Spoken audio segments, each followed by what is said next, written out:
Welcome, everybody. This is Karen Gans with the Department of Early Learning. We're really glad that you're joining us today on the second New Contractor, New Director webinar for the 2015-16 school year.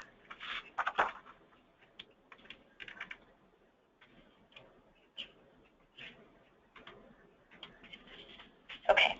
So my name is Karen Gans. I'm the Training and Technical Assistance Manager with the ECEAP program at the Department of Early Learning. Also here with me are Tracy Kenny and Sue Rose. Hey, everybody. Two pre-KS staff. And the ECEAP program assistant, Kelly Schaefer, and admin assistant, Svenya Cooper. In addition, we also have the Department of Early Learning's QRIS integration specialist, Minette Mason, who's going to help provide some introductory information about early achievers. So we have a team here today for this webinar. I've also asked some experienced directors to join us for this webinar, just like we did last time. We have Joe Verano from Snohomish County ECAP, Sandy Junker from Lower Columbia Community College, and Stephanie Tinsley from the Kennewick School District on the phone. And as some of you heard, we made sure that we could hear Stephanie this time, and we actually are going to be able to hear her this time. Thanks to all of you. I really appreciate that you're joining us as well. And we'll be hearing from all of you in just a bit as well.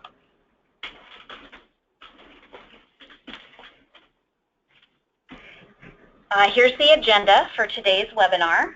Thanks to those of you who sent in some questions ahead of time. It really helps us know how we can individualize webinars on topics that are going to be meaningful and helpful to you. So we're going to be talking about communication with Dell. We know it can feel a little tricky sometimes when there are overlap in services, and so we're going to try and help clear some of that up today, and to really let you know that however you're communicating, whoever you're communicating with, it's really okay. We work hard here at the department also to make sure that we're communicating with each other as well. We're going to look at tools for file reviews. We got a specific question from a contractor around what other contractors are using, so we're going to have some of our experienced directors share what they've found works the best for them. As I said earlier, we're going to be talking just briefly about early achievers and finding out where you can find more information about early achievers. We're going to be briefly talking about ECAP budget. Specifically, a question was asked how a small programs allocating their work with subcontractors. And then we're going to be I'm going to provide a brief overview of where we're at with families moving forward training, and then we'll talk about ECAP requirements and inventory.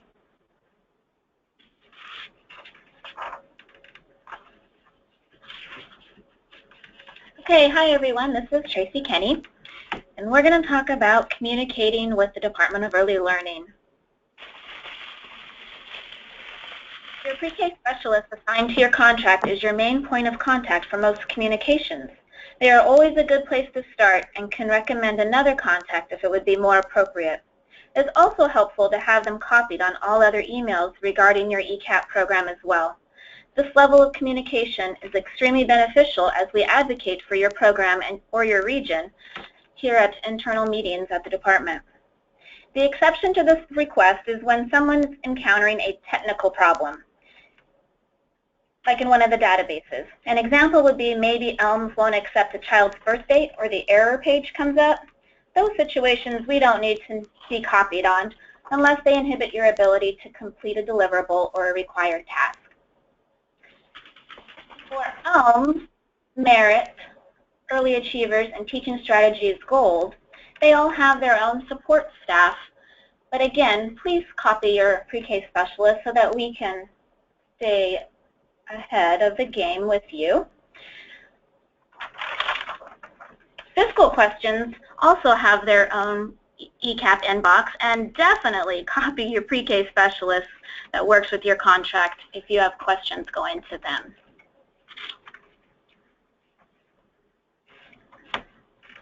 Okay, anyone have any questions about communicating with the Department of Early Learning?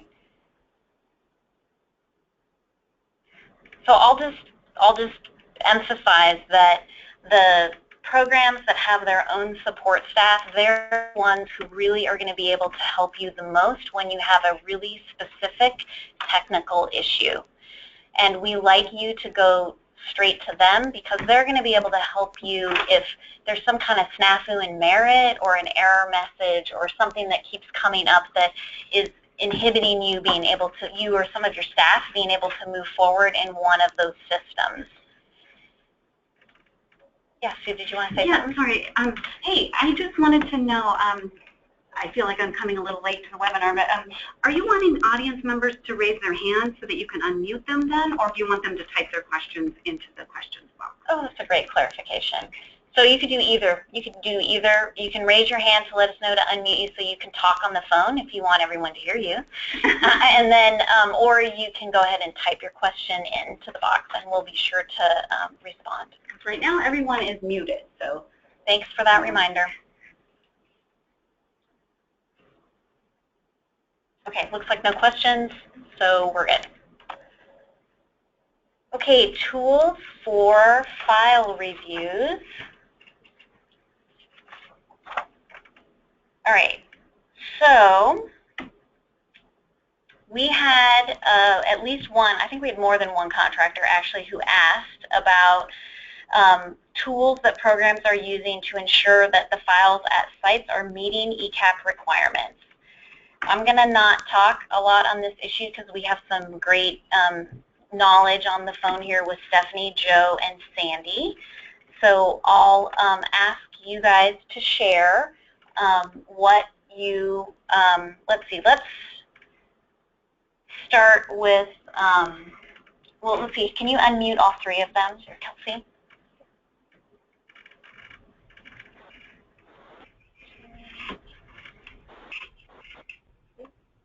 Okay, so do we have everybody? Mm-hmm, yes. Or at least me.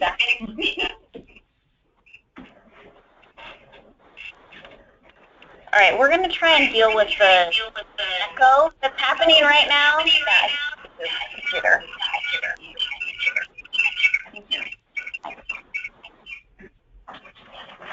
We're moving the laptop away from the phone. Oh yeah, take it out. Okay, better? Shoot, we're still having the problem.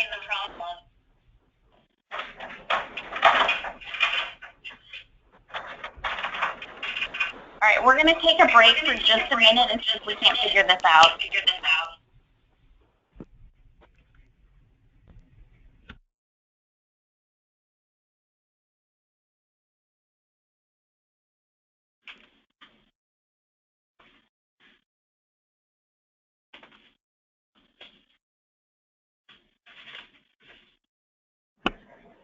Okay, oh, it's maybe gone now.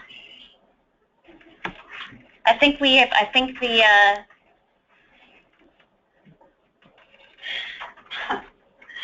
okay, so I think that was a little strange to have that echo be coming back and forth like that. I think that it's gone now, thanks to whoever turned off their mic and their computer. I think that really helped. Okay, so now, do we have Joe on the line? Yes, I'm here. Excellent. Great to hear your voice, Joe. Stephanie, you're there too? Yes, I'm here. Fantastic. And Sandy? Oh, not hearing Sandy. Okay, so we'll start with Joe and Stephanie. Can you guys share tools that you have used that you found that are the most helpful when you're looking at files at your sites? Are you talking about child files in the classroom, the files here at the administrative office, or both? I think it's all files. Okay. Yep. Okay, I'll start this time because I was absent in voice last time. I think it's extremely important that you have a strong internal system in place, and that internal system starts at the administrative level, making certain that you have your enrollment and eligibility team in place, that they have taken that tutorial. You keep those individuals limited and small. I found that one year we had too many people doing enrollment, and we found that there were a lot of errors in our child files. Site coordinator, one specific person goes into the classroom, checks the child files for accuracy, i.e. that information that's being put in the files is correct and is following FERPA and HIPAA. We use ELMS a lot for that piece. In the office, my site coordinator and my secretary and myself, we do go through the files periodically just to make certain that information is up to date. Immunizations through the health coordinator, we check that, and then of course ELMS, going to the monitoring dashboard, using those tools there.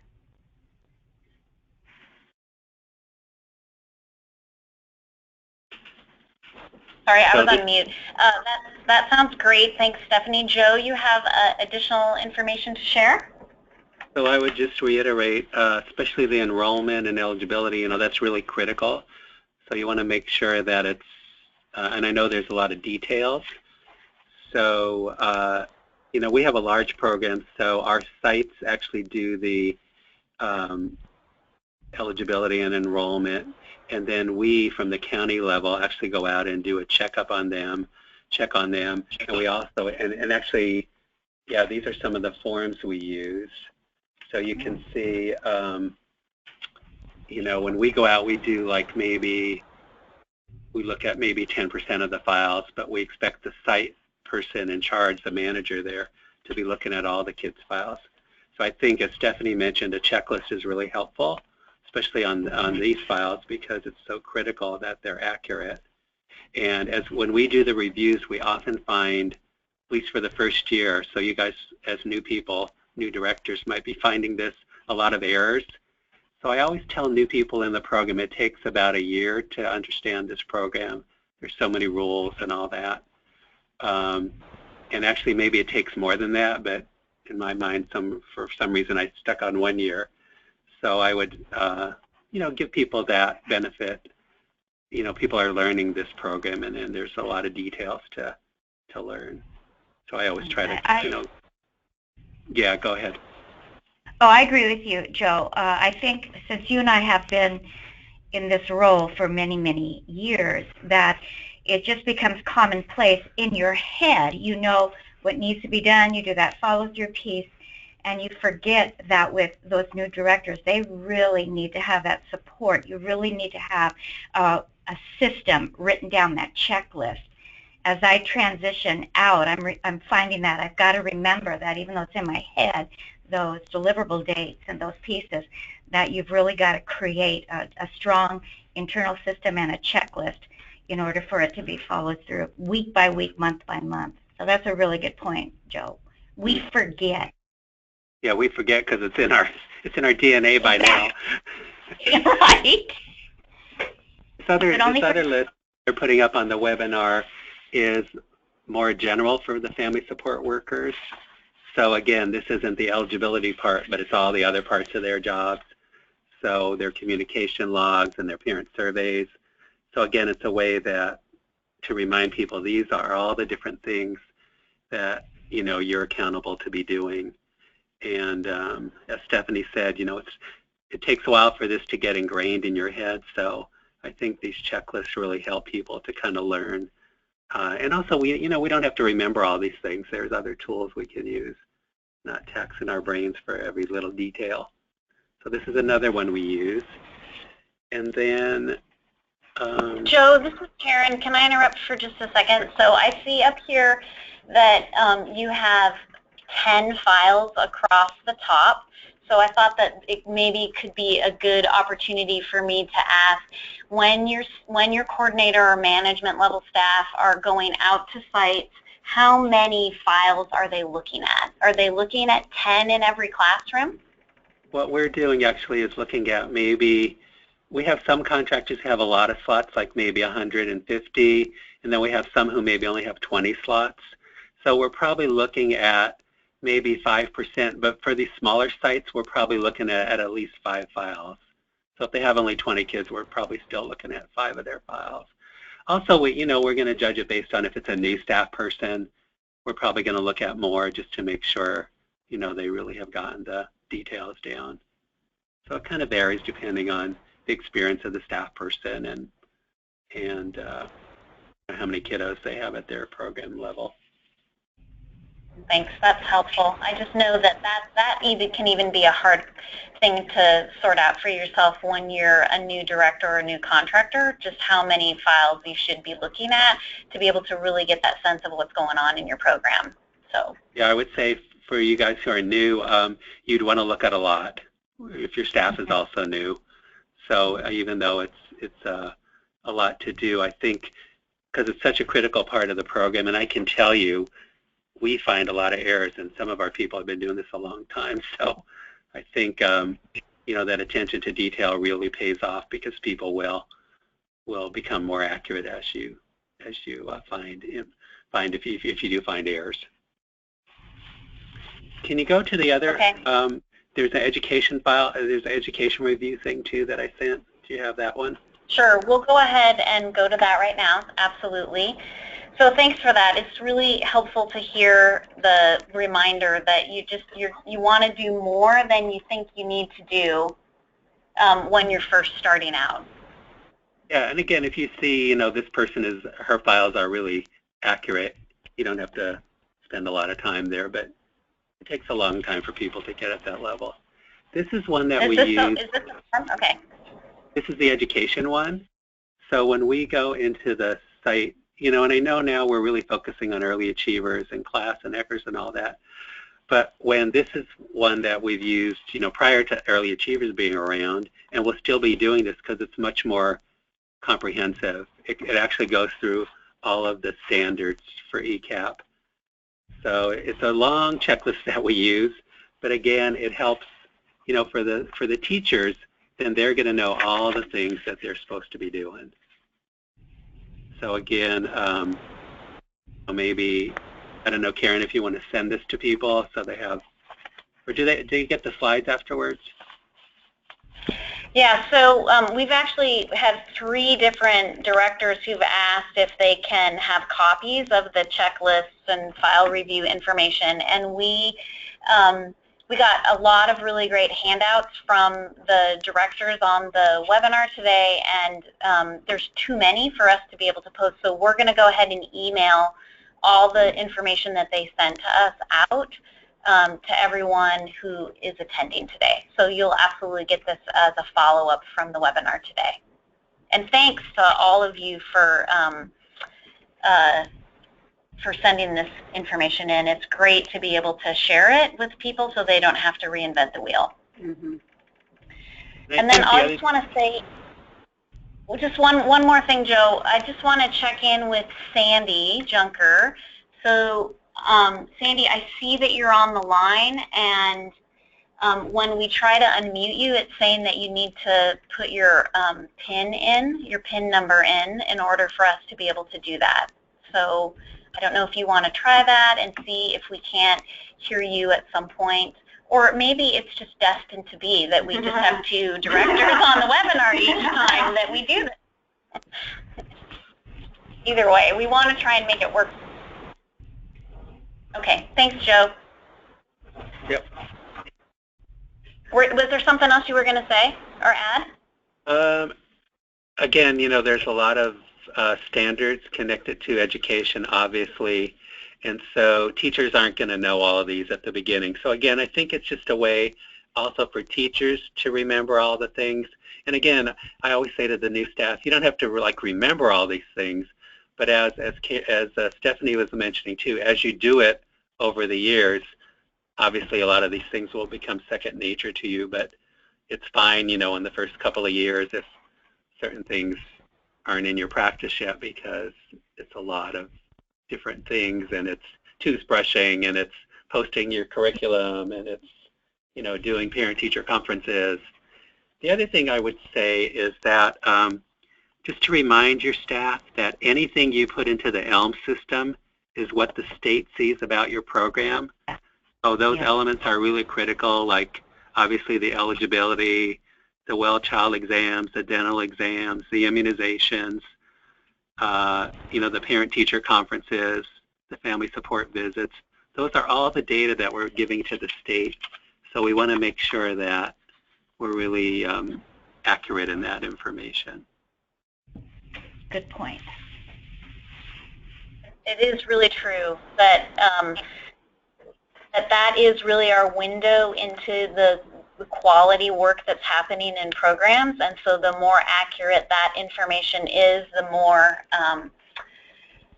just the more knowledgeable we are about what's really happening in your program. And then you also get less reminder calls from the pre-K specialist who's assigned to work with your program when that's happening as well. I will say, going out on monitoring visits, that's one of the areas that we find the sort of the most gaps. And so that's just a tip for everyone who's on the phone. You really want to make sure that you have some kind of system that's double checking that what is being entered into ELMS is accurate. Mm-hmm. Sandy, are you back? Karen, this is Stephanie. May I say one more thing, kind of piggyback what Joe said about when you put into ELMS. I find it's important to work with your direct service staff on what can go into ELMS. We want to be very careful you don't violate FERPA, you don't share anything that would violate HIPAA.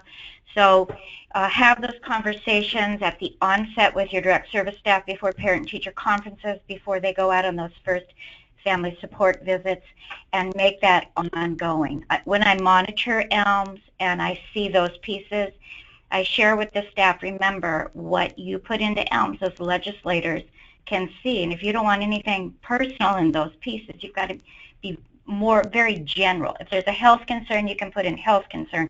But please don't put down mom is having breast surgery and going through cancer treatment, blah, blah, blah.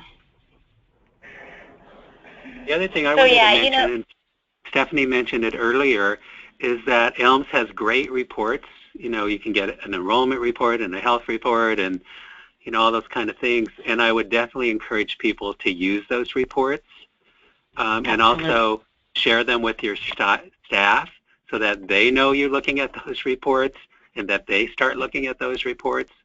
Because I know for the first year or so of ELMS, I didn't really look at it much.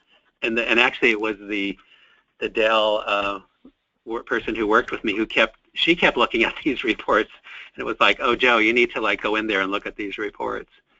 So now that I'm into it, I can see what an advantage it is to really see a summary of your services. And again, if you're when I have a staff meeting, I actually give out every meeting to my own staff our enrollment report and our health report, so that we're always, focusing on, well, we got to make sure our schools are enrolled.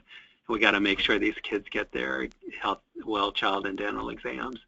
It's just, a constant reminder so that you're really, as the leader, saying to people, hey, how are we doing? And as you focus on it, you're going to see the services are going to be increased because people know that it's important. Great. Thanks for that. So one of the things that I wanted to say is that it's also important to remember that each child has an ELMS ID number, so their information is protected in that way, and so no one outside of the Dell ECEAP staff are able to see information that's put into ELMS. I just want to reiterate that there's a different programs approach what they put into ELMS differently, and you need to be able to go back to your program, your policy council, and make decisions around what you think is going to be in the best interest of family and children. And that really does vary from contractor to contractor around the state. So I just want to check and see if we can hear Sandy. Can you hear me now? Yay! Yes, we can. Welcome. Thank you. I've been listening. Yeah, I'm sure. Do you have anything else that you want to add before we go on to the next topic? I really don't. I think you have my forms, I was just going to, and I'm not sure what the others said, but our area managers, our direct managers, and health specialists and disability specialists review those files monthly. Similar to what Joe was talking about, they do 4 files a month, and we use 2 different.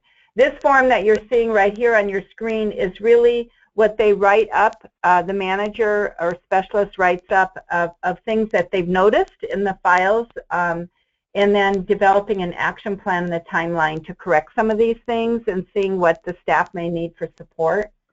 The other form is a site file review worksheet that I sent you, which is a lot of pages, like Joe was talking about on his, and it can do 4 files across, but it's also used for Early Head Start and our Head Start program, so it's a combination one, so it's pretty intensive. So otherwise,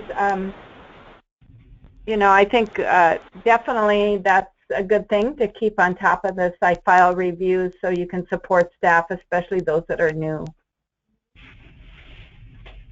That's great. Thank you, Sandy. And we don't have the second one up right here, so we'll make sure that we get that sent out to everyone so that everyone can see a sample from each of the programs around how they're doing their file reviews. Okay. So moving on now, Early Achievers. So now I'm going to say that we had a contractor ask for more information about Early Achievers, so we've asked Minette Mason, our QRAS integration specialist, to share a brief overview and to potentially answer some questions and really show all of you where you can find more information about Early Achievers on the Dell website. Welcome, Minette. Thanks, Karen. So you can see on this slide just kind of the process for Early Achievers. There is quite a few steps in there, and so I can just let you know that my role really is to assist you in getting those applications in the queue and getting your sites basically scheduled and at the data collector's hands so that they can come out and visit your site for evaluation. So there's a lot that kind of happens in between all of that. You can kind of see there's some coaching in there and all that good stuff. And so I just want to let you know that my role really is with, I do the orientations, and so I'll take care of that and I'll help you through the applications process and merit and any questions that you have as far as if you need resources. If you have really specific questions around coaching, those kinds of things, that's who you would go through your pre-K specialist for. But if you happen to reach out to me and have those questions, I can always bring them on so that we are all on the same page with that. But you can kind of see this process there, you know. What I will say also is on the 26th of this month, I do have an orientation already scheduled. And so if you have not been to an Early Achievers orientation, it might be worth your while just to attend one. It's about an hour-long webinar, and it goes into quite a bit of detail of Early Achievers, and it talks about the reciprocity a little bit. But we also go into what to expect. We talk a little bit about the rating and the levels and the points, and you know, it's a little bit more detailed than what you would get today because it's kind of just an overview today. So yeah, if at any time in that process that you see on the slide you have a question, feel free to reach out to me and I can get the answers for you, or find out who you can talk to get those answers.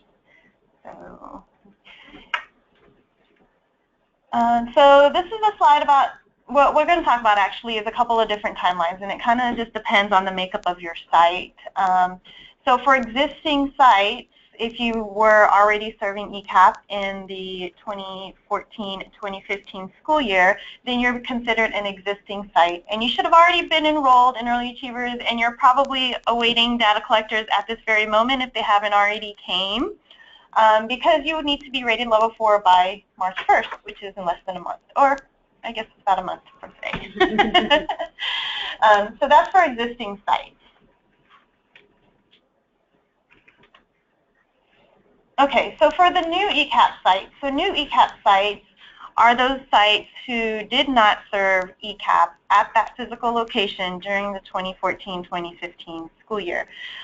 So from what I understand, there's a lot of you on this call. And so these timelines are kind of based on the makeup of your site again, whether or not you're on the Head Start ECEAP pathway or if you have a license. So those who are license exempt, your timeline is to enroll in Early Achievers within 30 days of the start date of that ECEAP contract. So from what I'm understanding, it's already been beyond those 30 days. So if you have not yet enrolled in Early Achievers and you need some assistance, definitely reach out to me and we'll get you set up as quickly as possible. Your timeline, if you're a not licensed ECEAP site, is to rate a level 4 or 5 within 12 months from when you enroll in Early Achievers. So that's for if you are not licensed. So, Minette, this is Karen. I just wanted to ask, how were those timelines set?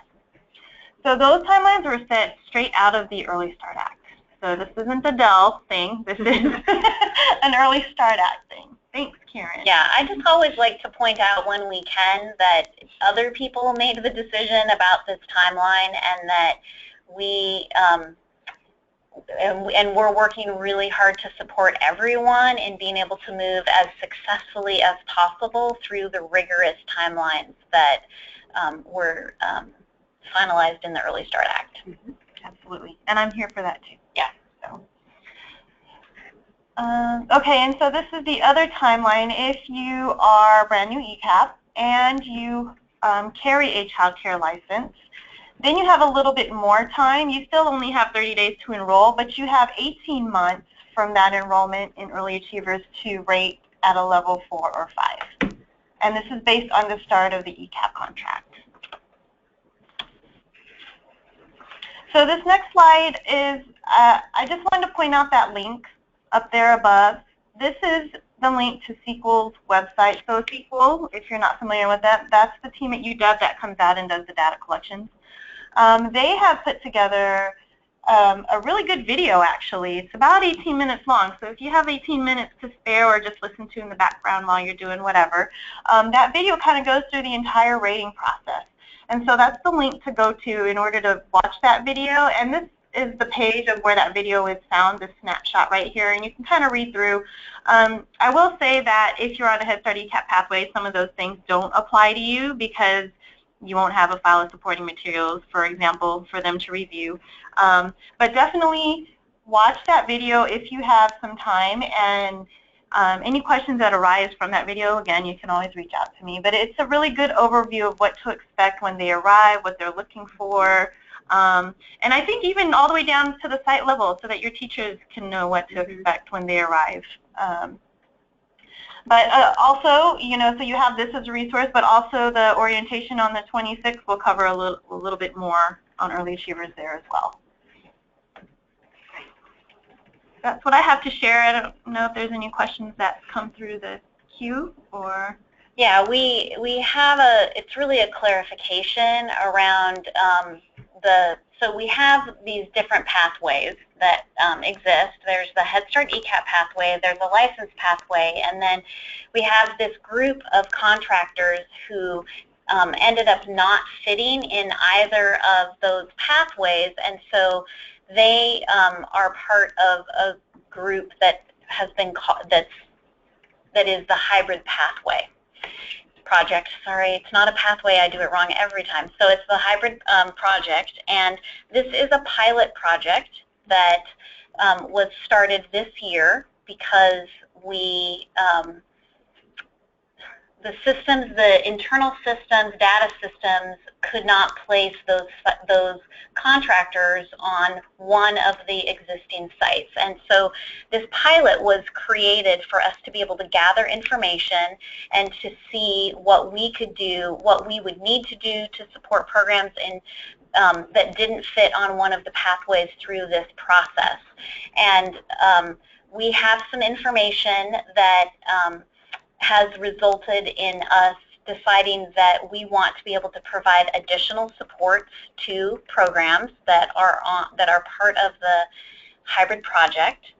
And so as we are getting ready to provide some additional trainings, we're pausing the data collection. It's a temporary pause, and as soon as we have more information on that timeline, we will, of course, be letting you know. Do you have anything else that you would want to add to that, Minette? I'm available, and so, I think it's really helpful if the questions come up sooner rather than later.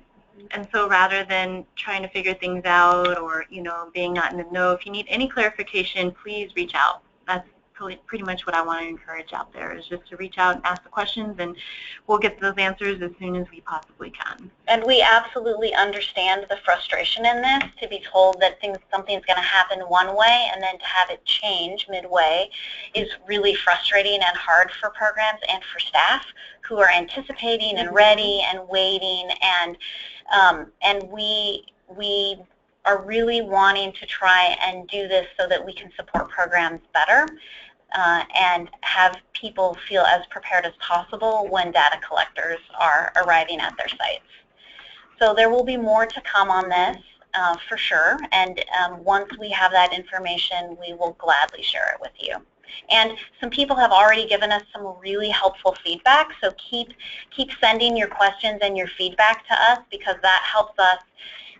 So this is obviously, since it's a pilot, it's new for us as well, and we're navigating our way just like you are in trying to have this feel successful and then to remedy issues and problems as they come up. So thanks everyone for your patience as well with that. So if you have questions about the hybrid project, I have to say it slow so that I make sure I say it right every time. Your main point of contact for that is Minette. And your pre-K specialist can also provide additional support to you as well. We really work as a team here with Minette.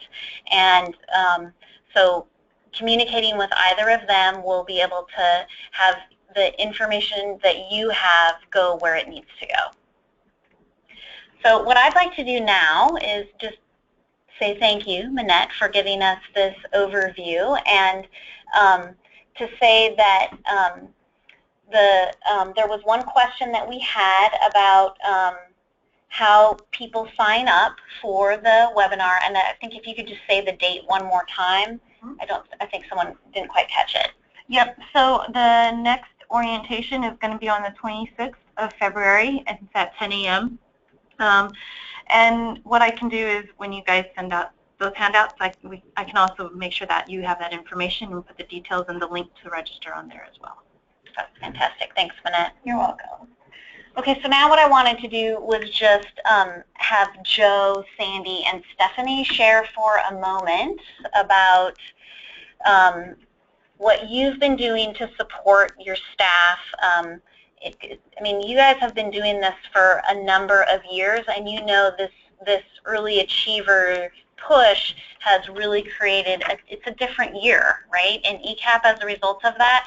And so what have you found is most helpful and supportive for your staff as you're moving them through this process?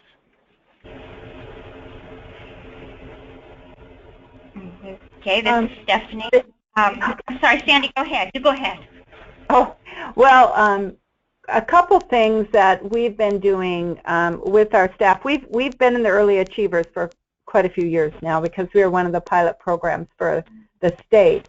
But still, there's a lot of learning to do around the ECERS and especially the class tool as well. And so we've developed professional learning community groups with small groups that our child development specialist leads, and taking them through the class tool and as well as the ECERS. And we've also devised a checkoff list that for classroom environment that totally goes with the whole ECERS piece, that has been extremely helpful for the education staff to make sure that they have all those components in their classrooms. But it's that ongoing coaching. We have 2 coaches in our program that we use that really work with staff right in their classrooms and to help support them through this process. So, Sandy? next year, yes. Oh. Okay, Stephanie, you want to go next? I totally agree with Sandy. Fortunately, we have been able to hire a full-time coach, and the department has provided a lot of opportunities for training, and my coach has been able to attend those trainings. She's been able to have access to the webinars. My administrative team meets every Monday, and every individual shares those component pieces. Our coach works very, very closely with the direct service staff, primarily those sites that are going through rating right now. I make certain I provide that release time for the coach and make certain she's got support from me so that she can follow through on those expectations that the department has. And actually, it is part of our grant that we do have a coach on board. And I also agree with Sandy, the ECEAP class, making certain that the direct service staff first and foremost understand what the Early Start Act is about, those pieces in the Early Start Act, that we are required to have these pieces through early achievers. And every month when I have my all-staff meetings, we review the Early Start Act and also the updates with early achievers, so everyone is comfortable with the verbiage and they understand the rating system. Also reach out to my partners, ESD, Richland, KIB. So when you say partners, oh, Joe, just one second. So I just want to clarify, Stephanie, that when you say partners, you're talking about your ECEAP partners in the area, right? Right. The directors, Richland School District, KIB, ESD, yeah. Right. So I know that, but other people on the phone might not. So you're having conversations and communication with your neighboring ECEAP directors, yeah. And we all have the same. So thank you. Yeah. Okay, Joe. The other thing I was going to add is some of our sites are also on the child care pathway because they're child care centers also along with ECEAP. And so we collaborate with Child Care where in our region it's the Opportunity Council. So their coaches and our coach and our staff who work with our sites, communicate with each other about what's going on at those sites because Child Care Aware is actually providing the coaching. And let's see, the other thing. Joe, can I interrupt and can I just ask you a clarifying question? How have you set that up? So when you've got your internal coach staff or coordinator level staff and a CCA staff, how have you guys worked out that collaboration and communication with one another? So fortunately for us, they actually have an office here in Everett, and our office is based in Everett. So geographically, we're very close to each other. So our coach or our coordinator who works with that site can physically meet with their coach and just make sure, or else we can at least talk on the phone and make sure we know what kind of coaching they're providing at our site, so that we're not duplicating it, or we're not also providing coaching to confuse the staff people there, so that the message is consistent between what we're saying and what their coach is saying. The other strategy that we use, some of our schools have actually done, like they've done videotaping of teachers, especially around the class observations, and then the site manager actually there. It's just the site manager and the teacher who look at those videos to give them feedback on what their strengths are and areas to improve. And for a couple of schools who've done that, it's, I think, really helped. Actually, they've been scored really high in class because a lot of our sites have actually been rated already. I'd say, well, about half of them were rated last year.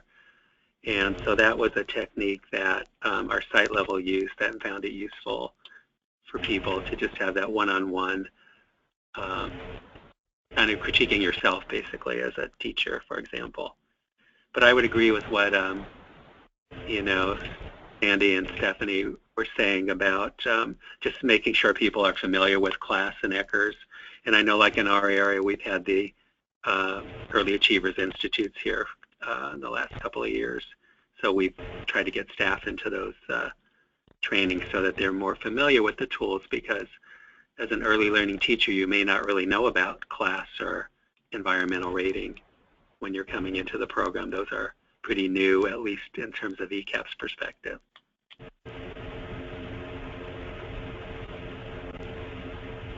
Thanks for that, Joe. So it really, to me, it sounds overall like the what's important is that you're providing staff with tools, some time to be able to reflect and process, and then also to be able to get support so that they're feeling as familiar with these tools and this process as they can.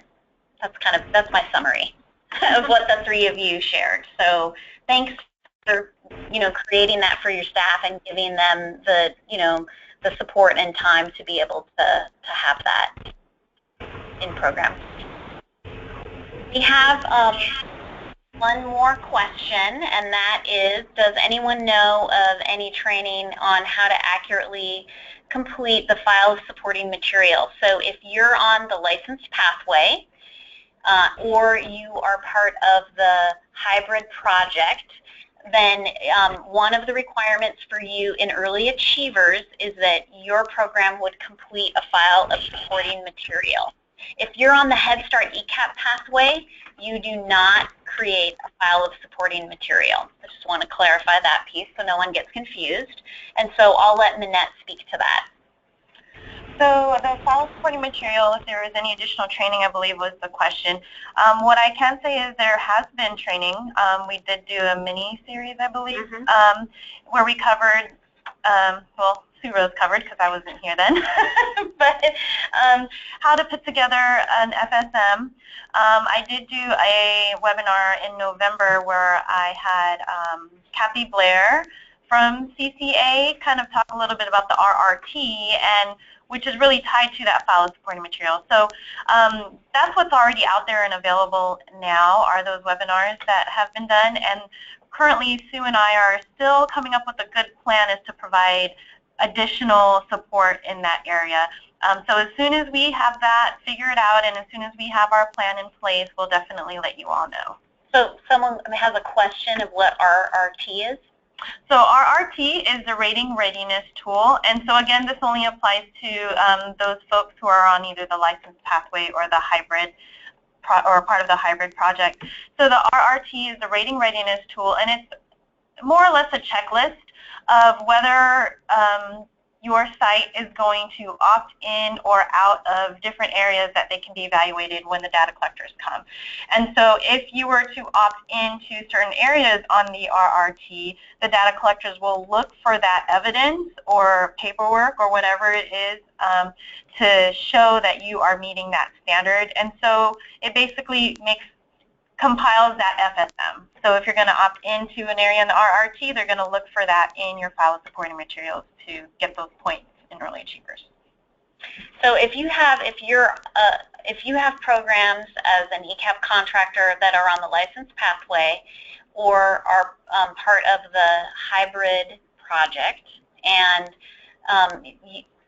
any of what Minette just said didn't make any sense to you, then please reach out to Minette to get some more information on the topic.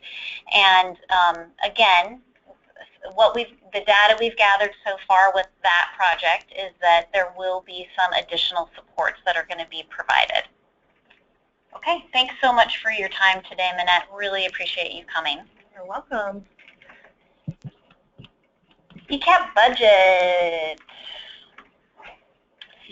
So we got a question around budget.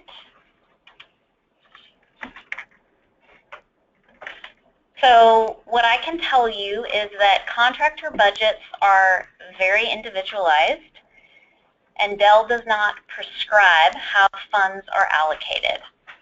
And the reason, obviously, that we're asking you to share your budget with us is so that we can make sure that ECEAP dollars are being spent on allowable ECEAP services. There are a couple of items that I just will say we have found through fiscal reviews that are important to pay attention to, and that is your ability to clearly describe your method for allocating shared costs. So when you have multiple funding streams, and how you make sure that the percentage of ECEAP dollars that are going towards the purchase of something or a service, that that is justifiable, that it matches with the percentage of your funding. And then how you clearly show the admin rate doesn't exceed the 15% limit. Obviously, Dell's also looking to make sure that that this 15% is reasonable and justifiable. Another tip is to not forget, if you have a subcontractor, to include the subcontractor admin in the budget as well. However, I wanted to be able to have the three directors on the line talk about any tips or tricks, anything that they've kind of learned over the years around developing and creating their ECEAP budget, and making sure in a way that have there be a lot of questions when a fiscal review happens. So, Joe, how about you go first?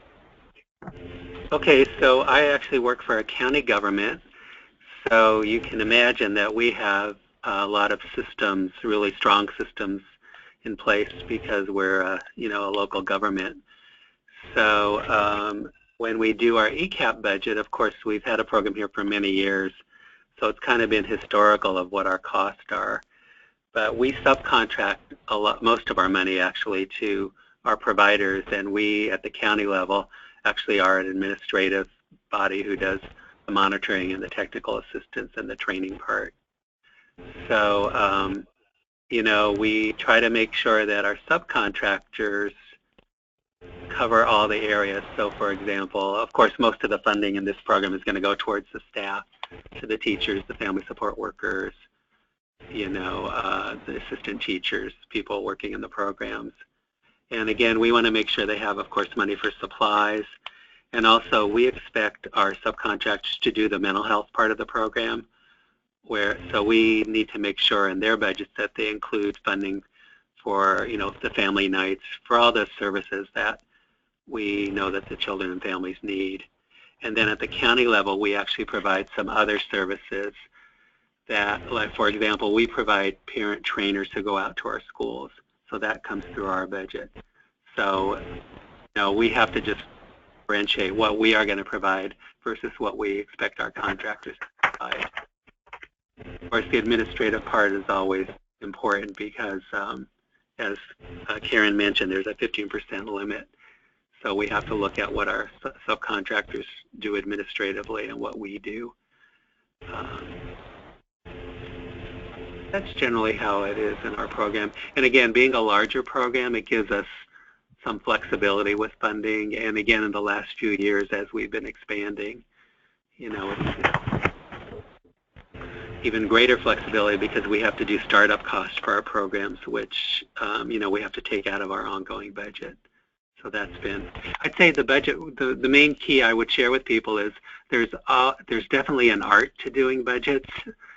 So, and that comes, I think, with doing it. So even though it's numbers and all that, there's still an art that's involved.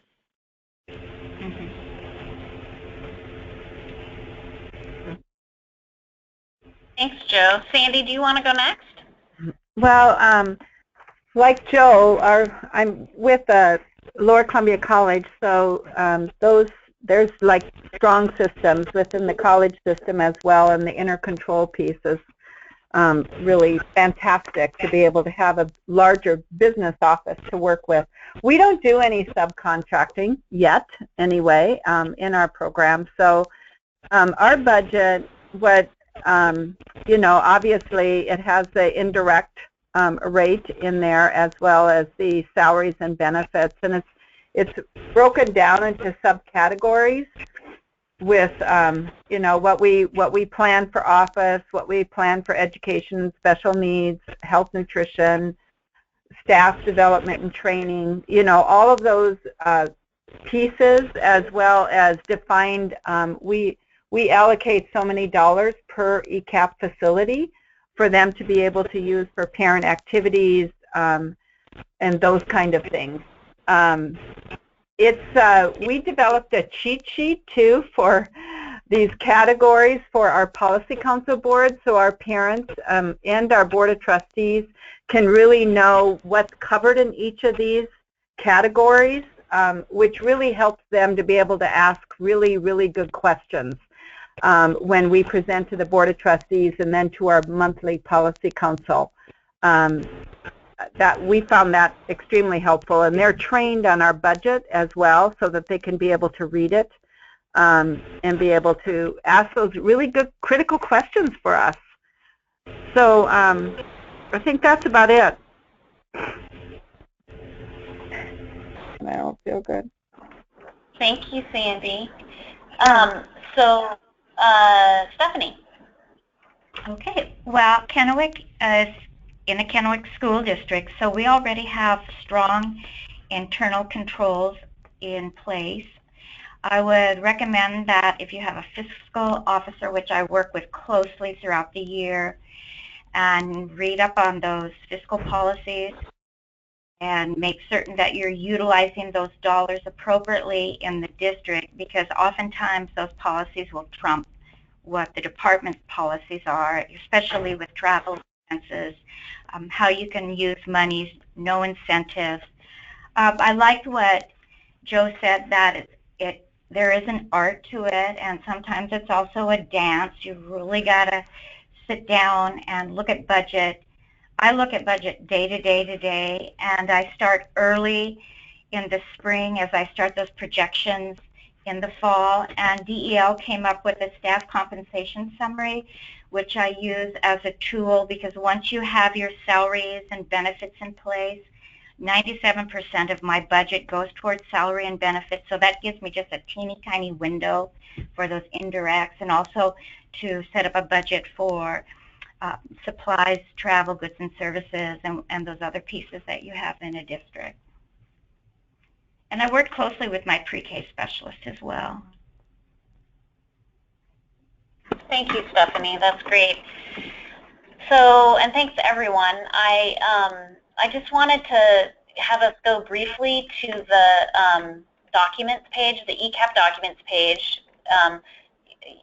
We're not on this topic, but you'll see there are a number of coach resources and supports here, and there's also the coach orientation is it really is a brief overview about the early achievers pathways and timelines, and so if you just want a quick refresher, you could go ahead and watch that in the background to sort of hear the what the timelines are. It will not be as in-depth as the orientation that Minette would provide. Mm-hmm. And you know, I'll just say, even if you've done one of those early achiever orientations, you can always do it another time if you want. If you really, now that you have more information and go, oh, maybe that's what they were talking about, it can sometimes be helpful to go back once you have more information. Mm-hmm.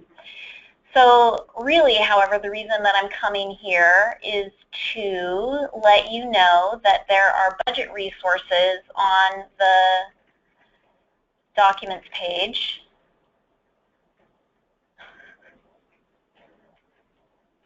Trying to not go too fast. I think I should just go like this. Fiscal resources right there. So this is some of this has some examples for you. It has different information. Here's an operating budget example, the staff compensation summary.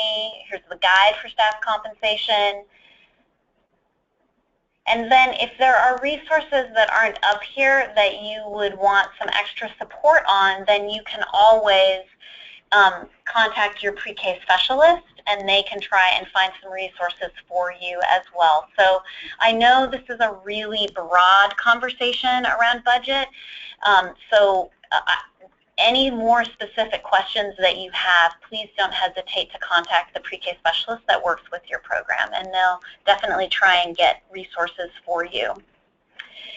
I really like the idea of the training the policy council around budget, and I'm wondering, I'm assuming that all of the directors on the call do some of that with their policy council, and I'm hoping that you guys would consider maybe sending in some of what you do to provide training or an overview sheet for families, for policy council about budget and how it happens in the program and where their voice is around the budget in your program. So if you have that, please please go ahead and share. Okay, so now we're going to go back to the PowerPoint.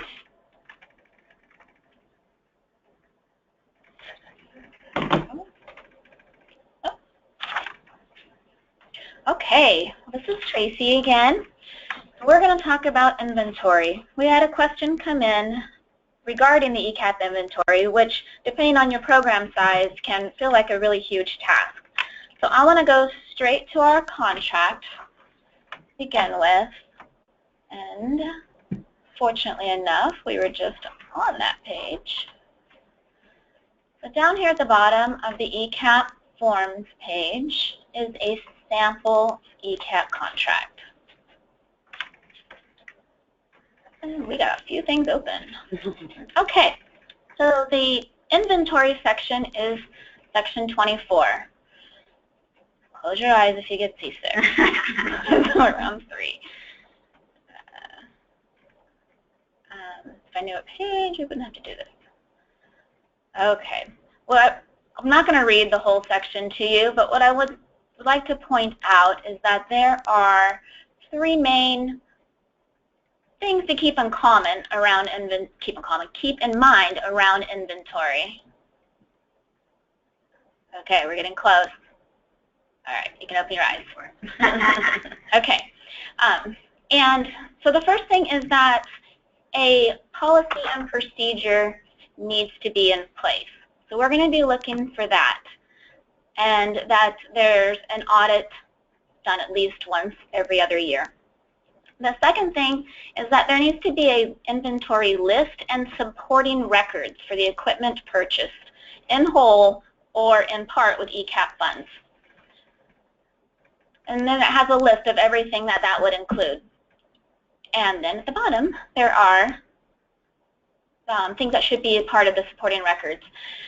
So instead of going through all this, I'm going to point out one other thing. Under prior approvals, up in section 3, you need prior approval before selling or disposing of any equipment on this ECEAP inventory list. And I want to make sure we have time for our panelists to share their inventory procedures with us, because they have prepared a couple of things for you. But did you want to add something? Yeah, I'll just add. So in the inventory list there, 24.2, that section there, you're really focusing. I just want to point out that you're focusing on items that cost $5,000 or more. So it's important to remember, here are some of the things that sometimes can trip up contractors.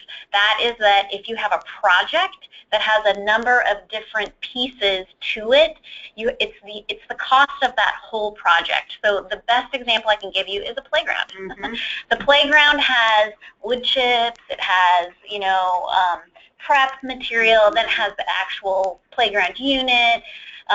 Fencing may be part of that, labor costs, and so it really is, we're asking for what the cost of that whole project is, and if that is over $5,000, then that's what you would seek prior approval for. That's easy when it's one big purchase item. It's harder when you have a number of smaller items that create one bigger purchase.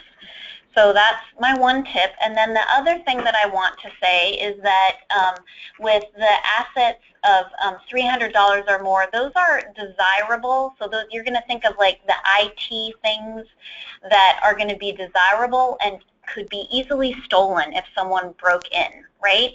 So it's not anything that is 300 or more. It's items specific to that list that's right there in the document. And the other thing that I want to say about inventory is that you don't send your inventory to the Department of Early Learning. You hang on to that and you use that as your internal check, and then really the time that you would be sharing your inventory would be on a fiscal review. So it's important that you have it ready because it says you're supposed to in the contract, and because you want to be able to quickly and easily answer the questions when you're having a fiscal review. So we got a question in about wondering about inventory requirements where the services are subcontracted. So I think actually, Joe, I'm going to ask you to pipe in and talk about what you do with inventory around the sites that you subcontract with, since all your sites are subcontracted. Right. So we have an inventory form with all these items, like 24.3 there, all the different things that you have to include. And so we ask our subcontractors to, track what the state would expect us to be tracking. And we actually have them do that every year. And again, for most sites, they don't really have much over, most of them wouldn't have much over $5,000, but they will have, computers and that kind of stuff that'll be on it. So they're really not that extensive. But, and then of course, because we work for a county government, we have our own internal system of tracking things at the county level here. Okay, Joe, we were trying to find that form. I don't know that we have it with us, so we'll make sure that we send that out when we send out the other forms so that people can see what you have. I do see an inventory log up there for Lower Columbia. So why don't we pull that up and then ask Sandy to speak to that. And I think our form is pretty similar to this one. Yeah, this is one of them. This is one that we have our classrooms actually do inventory of all the materials and supplies in their classrooms. I emailed you another one. I emailed it on Friday late, and it's an inventory list that our fiscal program coordinator here does on all the specific things that you talked about with that's in the standards. It's actually filled out. It's a long sheet though. Did you get that? So, I don't know that Tracy got that this morning, so she's going to pull it up on her computer, and we'll see if we can't show that a little bit later in the presentation. Okay, but it matches exactly, we did the form to match exactly how it is written in the ECEAP standards under the inventory. So we're tracking it that way, and which helps because it's very clear. Yeah, I think I've seen other contractors do this, I think just in general with other ECEAP contract items, so that the language is right there in it and you can see really specifically what the requirement is and what the expectation is of what will be completed. So the one that she's going to email out is the one that we actually use for that $300, usually the IT equipment and computers and that sort of thing. Perfect. Okay. So we'll see if we can't show it to everyone once before we leave today. If not, then we'll absolutely email that out. Thanks, Sandy. Uh-huh. And then, Stephanie, do you have anything to add? No, we just have those internal controls through the district. We have a web-based system that we use. Any items that are purchased for classrooms, they have to come through our building first so that they can be asset tagged by the secretary, and she has an Excel spreadsheet that she just adds throughout the year, and then she gives me it at the end of the year so that I can get that report into the state. Perfect. So you've got a system in place that it sounds like it's consistent, and that is what ends up making the difference, I know. So thank you for sharing. Thank you. Okay, tracking deliverables. So we had, actually this one was from previous, and somehow I missed it on our last webinar to have us really talk specifically about that. But I want to say that I know that it can be so overwhelming to track all of the deliverables, especially in your first year, maybe even let's say your second year. It can be really hard. There's a lot to remember, and lots of new contractors, new directors really have expressed frustration as they're setting systems in place and really working to try and get on top of what is due and required. So I just wanted to ask the directors to share what any tips they have, any systems that they've created to help them be able to get their deliverables in on time. Because I'll just say the 3 directors that we have online do a really good job of getting deliverables in on time. They've figured some pieces out, and I would love to have you share what you've learned along the way about that. This is Stephanie. I just use an Outlook calendar. I put in a few days before or a few weeks before, especially with the operating budget and the cost analysis, that when it is due, but I also keep that hard copy up on my whiteboard, and I have those dates highlighted. It's a very antiquated system, but I make certain that all the visuals are there. So this is Joe, and we have an administrative calendar for the whole year. So in the fall, like in August, late August, early September, we do site orientations for all of our contractors, and we share that administrative calendar with everybody. And then every month we send out a calendar for the month of sort of what things are due and what days they're due. And our administrative calendar includes the deliverables, but it also includes our training. It includes like other meetings that we're having, our policy council meetings, and we have some subcommittees that meet, and our program managers meetings, and any trainings that we're going to be doing. So it's kind of an inclusive calendar. And then, like I said, every month we send it out again. And again, I would say just to keep reminding people of things, because everybody, if it's your first year or your staff's first year, they're just getting used to the timeline, and so they're not going to remember necessarily much. So I would just say, rather than, I would say remind people several times, because none of us remembers after the first time typically. So that's really, I think, part of the administrator's job is to really focus on those timelines and help people to be accountable to them. This is Sandy, and we do something similar to Joe in setting up a calendar of events monthly. So we plug these deliverables in, and who is responsible for those. That helps me keep track and to make sure that we get these in on time. But I do have to tell you that I find the Dell, our monthly calls with our specialists, extremely helpful, because it's usually on the agenda, and just that kind of extra reminder is helpful. So I'm sure those will keep up with the Dell people. Yeah, we'll keep up with those reminders for sure, because we want people to feel prepared and ready, not caught off guard or feeling surprised. And I just want to say we really understand how hard it is to not feel caught off guard your first year. So. All right. So thank you so much for sharing on this topic. I really appreciate it. We're going to go now to, I don't think we have any questions about tracking deliverables, so I'm going to just go to families moving forward.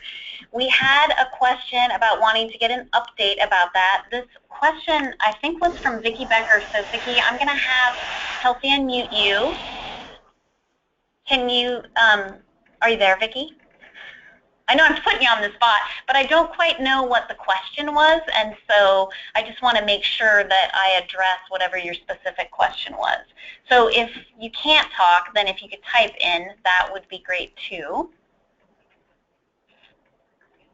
So what I'm going to do is, since I'm not hearing from you, what I'm going to do is I'm going to just provide an overview, and if there are any other specifics that you need, just type in and let us know, or let me know, and then I'll try and speak specifically to that. So for those of you who do not know, the Families Moving Forward it's the Dell curriculum on executive function and family self-sufficiency. I spoke to this at the October, or I spoke about this on this topic at the October directors meeting. This is a series that includes 6 sessions that can be used in multiple formats. It is required for full-day ECEAP sites to provide this training, and it is optional for the other funding models. So part day and extended days, programs who provide only part day or extended day services do not have to provide, they're not required to provide this training this year. However, I have personally been really pleased with the number of contractors from part day programs, or contractors who provide part day services that are implementing the training this year. So this was a requirement in the contract from last year. So it's been in the contract now. This is the 2nd year it's been in the contract. Last year, however, it was removed from the contract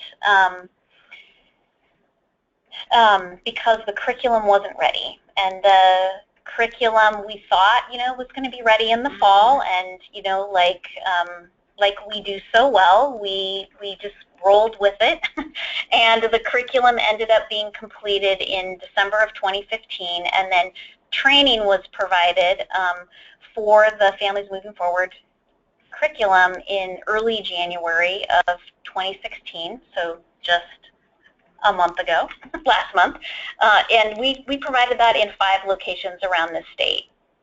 So the staff, ECEAP staff who attended the training received curriculum, flash drives that had the curriculum, had resources, videos, different information that they would need to be able to share this with families. In addition, they were also invited to have access to a Basecamp forum where one of the pre-K specialists, who's really the lead on this project, Carrie Beamer, provides updates, additional resources. She has discussions with people providing the program. It really is meant to be a shared experience, so that when someone creates something, they can share it with someone else in another program, so that everyone can support each other in implementing this this program at sites this year. At the training, we talked about the different ways that programs could provide the training. I let people know in the trainings that I provided that I was really open and flexible. There, I know, are some sites out there that have 3 full school day or full day, 3 full school day funded slots at a site, and the rest would say maybe be part day. And they just were like, so we're gonna, do we offer this to everyone? And I said, you could offer it to everyone. You could just offer it to those 3 families. You could have it be individualized conversations with those families. That really, the format that contractors provide this in is a format that we want it to work for the families that you're supporting and working with, for your staff, and really have you make the decision as a director what's going to end up fitting the best in your community. And I will say that the 3 directors that we have on the phone all sent staff to this training, and I know at least one of them is providing the program in their part day funded model. So I really wanted to invite all of you to just, anything you have to share about this and how it's going. I don't know that it's actually started anywhere yet, but to just give you a chance to speak to the topic if you wanted to. Well, this You're is all Sandy. Okay, this is Sandy, and we have the training here at our site for local areas.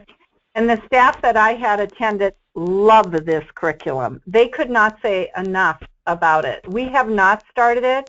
We're meeting together, matter of fact, this week to make that plan to be able to provide this training to our parents. So I haven't actually seen it, so I'm anxious to talk to them. Well, thanks for the kudos, Sandy. Appreciate that. This is Joe, and I know that our staff are going to be, or some of our sites are going to be providing it. And so we've been chatting with them about the format and all that. But I don't think anybody has actually started doing it yet. So I can't really report on how it's going, but I know that people are interested in doing it. So that's what I could share at this point. Thanks, Joe. That's great. Yeah. That's great. Didn't mean to put you on the spot. That's great. And me as well. Karen, all of our family support specialists attended the 2-day training here. They went in with a little bit of hesitation because they thought it was just one more thing on their platter, but by the end of the second day, was it 2 days long? It was 2 days long, 1 day long. I can't remember because we had a training here last time. They absolutely loved it. We have not started it because we also are doing the mobility mentoring pilot this year, and we really didn't want to overload the family support staff, but they do want to start working with families. They're very interested in it. They thought it was some great tools. So we would like to build it into some of our family nights next year. That's great. So we, I'll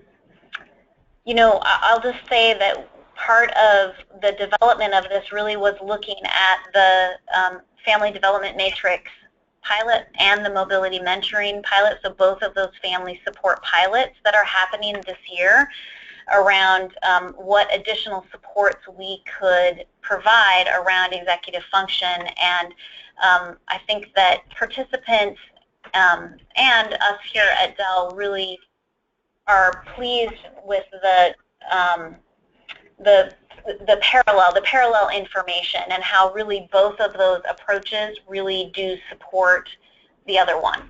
So the Families Moving Forward curriculum really supports work in the Family Support Pilot, and the Family Support Pilot is that work is really supportive of the Families Moving Forward curriculum as well. All right, it doesn't look like we have any questions, so hopefully I covered that. Vicki, if you have more questions, please don't hesitate. You can contact me directly if you have more specific questions. All right, and we don't have a long list of questions. There is not a lot that's lingering. Oh, we've got one coming up here. Oh, Sue, you have a question. That's right. Yeah. Well, I don't have a question. I'm hoping I have somewhat of an answer. Amy Nelson, you had a question that is a great one. And the question is, has a decision been made regarding counting summer months in the 6-month window for re-rating? So Amy's asking about an early achievers question for sites that may not meet that requirement of a level 4. And the Early Start Act says sites that don't meet that level 4 have 6 months of remedial activities, and then they need to rate at a level 4. So it's a great question to think about. A majority of our existing sites are going to have their rating published by April 15th. So are we going to require that 6 months to incorporate the summer months? I don't have a finalized answer for you today, but I can't see that we would include those 3 months that you're not even in session. So leaning towards no, we're going to count summer, but we're still working on finalizing that re-rate policy and what those remedial activities look like and that additional stuff. So we will keep you posted, and I appreciate the question, Amy. And I'll just add, this is Karen, I'll just add, we're advocating for that. We know how hard that is to not be running your program and to have that be counted as part of your, in that re-rate time frame. So just so you know, we're working hard to advocate that that those months won't be counted as part of the re-rate. And more specific information to come on that soon. So Tracy's going to go ahead and pull up the document from Sandy around inventory, just so everyone can see it. That's the one that didn't go there. So you can see she's got all of the information across the top of the document there that gives Sandy all of the specific information that she needs, gives her all of the specific information that she needs to be able to make sure that her staff knows that they are meeting all of the requirements. It's a handy form there, Sandy. Thanks for sharing it. We'll make sure that we email it out. Okay, so we have one more question, and that is, are there going to be any more trainings for families moving forward? So I don't actually have an answer for that. I would say that for the rest of this year, probably not. We will probably not be offering any other group, in-person, on-site group trainings like we did at the beginning of January, and that moving forward, we will obviously be offering more of those trainings next year, and we will make sure that those trainings are offered in the fall so that programs have as much time as they need to really feel like they can implement the program well. All right, so we have our final new contractor webinar for the year. I consider these quarterly, although we've only had 3, so that doesn't quite work. But the next one is going to be April 4th.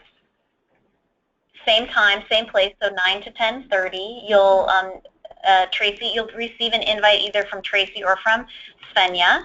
And if you have any questions, you can give us a call. Or you can email us, and there are email addresses right there for Karen and I.